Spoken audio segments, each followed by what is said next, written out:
પવિત્ર શ્રાવણ માસ શરૂ થઈ ગયાના આટલા દિવસ બાદ સુરત મહાનગરપાલિકાની આરોગ્ય વિભાગની ટીમ હરકતમાં આવી છે। તહેવારો શરૂ થવાના છે ત્યારે ફરાળી લોટ અને અન્ય વસ્તુઓ વેચનાર વેપારીઓને ત્યાં દરોડા પાડવામાં આવ્યા છે। ફરાળી વસ્તુઓના નામે ડુપ્લિકેટ વસ્તુઓનું વેચાણ થતું હોવાની ફરિયાદના આધારે આ દરોડા પાડવામાં આવ્યા હતા। શ્રાવણ માસમાં આવતા તહેવારો દરમિયાન લોકો મોટી સંખ્યામાં ઉપવાસ કરતા હોય છે, ત્યારે ઉપવાસ દરમિયાન ખવાતી ફરાળી વાનગીઓમાં વપરાતા લોટ સહિતના વસ્તુઓનું ડુપ્લિકેશન થતું હોવાથી લોકોના ઉપવાસ તૂટતા હોય છે। ત્યારે લોકોના આરોગ્યની સાથે ધાર્મિક લાગણી ન દુભાય તે માટે દરોડા પાડવામાં આવ્યા હતા।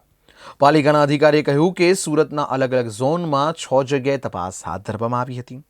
ફરાળી લોટના સેમ્પલ લેવામાં આવ્યા છે। આ સેમ્પલ લેબ ખાતે મોકલીને તપાસ કરવામાં આવશે।